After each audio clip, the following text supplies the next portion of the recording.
Salut, mon nom c'est Justin Garreau, j'ai 21 ans, puis je pratique le skateboard depuis 7 ans environ.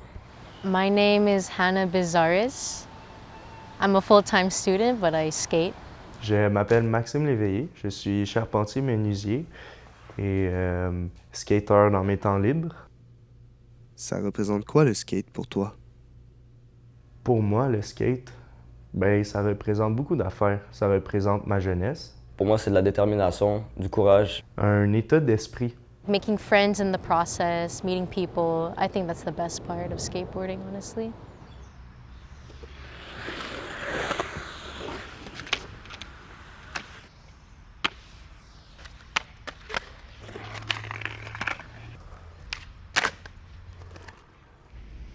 Le skate a tellement évolué depuis les dernières années. Si on regarde avant, qu'est-ce que les gens pensaient du skate, les skaters avant, c'était juste des bums, c'était des bons à rien.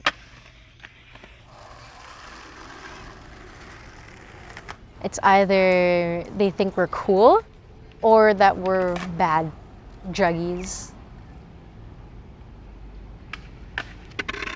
La plupart des gens qui nous voyaient dans des places comme ça, ils pensaient qu'on faisait juste flâner ou comme des petits bums, des bummeries.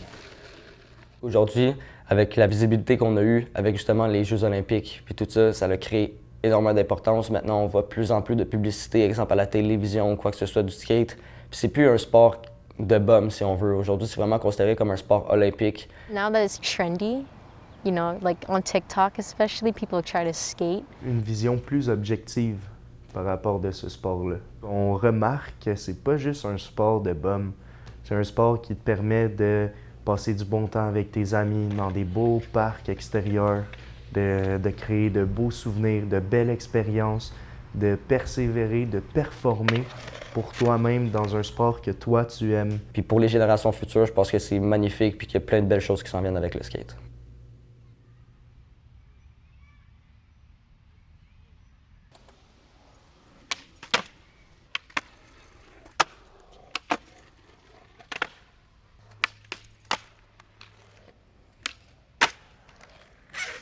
It's been very supportive recently. Like people have been like pushing for women to skateboard more. I see more women skateboarders recently, which is amazing because we need more, like a bigger platform for women skateboarders.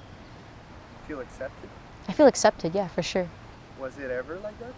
No, I feel like back then it was like more taboo for women to skate because, you know, the gender norms, like how women should like do other things, crochet, I don't know. So for the women's situation when it comes to like events and contests, it's very unequal at like 100%. I will say that. It's cool that they have like women category, male category, and like youth, but when it comes to prizes, men make like a significant amount compared to women.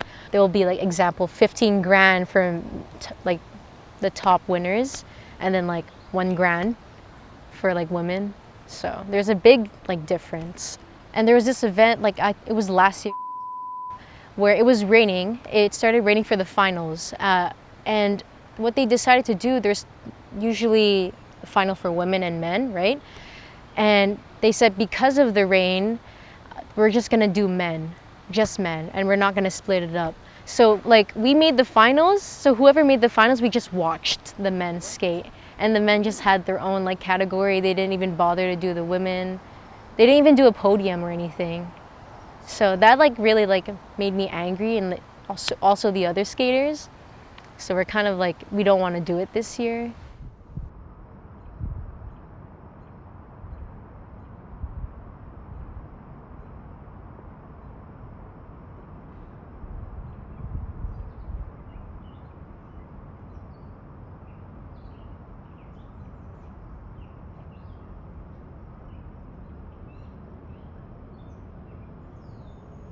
Mon nom, c'est Philippe Daou. Puis ce que je fais dans la vie maintenant, c'est je construis des skateparks. Depuis 2011 que je m'implique avec un projet bénévole qui s'appelle le Projet 45 à Montréal. Le projet 45 qui s'est fait de fil en aiguille sur plusieurs années, avec du financement, on a fait des petites coulées. Quand il y a comme du concret au niveau du béton de coulée puis qu'on peut le skater, bien, c'est là que ça fait un peu un effet boule de neige. Puis là, il y a plus de gens qui sont willing de financer le projet, il y a plus de gens qui sont willing de vouloir travailler puis donner du temps. Fait que c'est petite section par petite section au fil d'années qu'il y a eu quelque chose comme ça qui s'est construit. On a décidé de construire ça parce qu'au début des années 2000, jusqu'à quasiment présentement, il y avait une grosse lacune d'infrastructure de skatepark, surtout en béton, au Québec puis aux alentours de Montréal. L'importance que ça a, un skatepark dans la vie d'un skater, c'est que c'est pas juste dans la vie d'un skater, mais c'est dans la vie d'une communauté. Plus qu'il y a d'infrastructures, plus qu'il y a d'endroits créés pour ça, plus qu'il y a de gens qui vont le pratiquer. Tu sais. Il y a une bonne raison pourquoi tout le monde joue au hockey au Québec, mais c'est parce qu'il y a des patinoires partout. Tu sais. Skateboarders can be very passionate individuals, especially when we want a skate park. We'll fight for a skate park, you know. À Laval, il y a quelques années, c'était pas rare de voir des skateurs et skateuses se mobiliser, voire même protester contre les installations disponibles à l'apprentissage du skate. Un endroit le fun pour pratiquer leur sport, comparément à ce que la ville de Laval leur offrait, était un de leurs vœux pour évoluer dans le skate. Moi, je viens de Laval, puis dans ma ville, on n'a pas de skatepark. Lorsque j'ai commencé à skater dans mes débuts de secondaire, il y avait un skatepark qu'on dénommait le projet 46, qui était dans le coin de Chemédé, qui est un skatepark très délabré, mal entretenu, les modules sont tout brisés, ça donnait pas envie de skater, mais on le faisait par passion, puis persévérance. Il y avait un autre skatepark à Cartier qui était fait en métal. Les modules, c'était des modulables qui ont brisé. Auparavant, justement, on a texté le maire, on a fait des pétitions, tout ça. Ça a pris tellement d'années. On a essayé de passer dans les journaux pour refaire notre parc de quartier. On a essayé de faire plein de trucs pour avancer à travers tout ça. Puis c'est aujourd'hui, maintenant que j'ai 21 ans, que quasiment presque 10 ans plus tard, c'est aujourd'hui qu'il y a enfin du changement. I mean, it's great that Laval is improving because Montreal has been building a bunch of skate parks in the past few years. It's been a lot. And I think Laval deserves a nice skate park as well. Les skateparks que j'ai vus sur les plans sont juste magnifiques, honnêtement. Puis je pense que Laval, en juste quelques constructions de skateparks, ils vont augmenter énormément leur game de skateboard. Puis on risque sûrement de se faire connaître plus aussi ici à Laval. Ça va être quelque chose de très bon pour les jeunes, autant que les plus vieux qui veulent performer, autant que pour ceux qui connaissent pas ce sport-là aussi, lorsqu'ils vont passer dans le parc, ils vont voir plein de personnes le pratiquer. Ça va donner une autre vision à ce sport-là. Je pense que c'est une très belle façon de faire grandir la communauté de skate, surtout dans la ville de Laval et les environs. Ça va permettre à notre ville, à nos propres skateurs de la ville de Laval de skater chez eux. Le message que je dirais aux skateurs pour les prochaines générations, c'est ayez pas peur de vous organiser puis d'être en groupe. La force, c'est le nombre.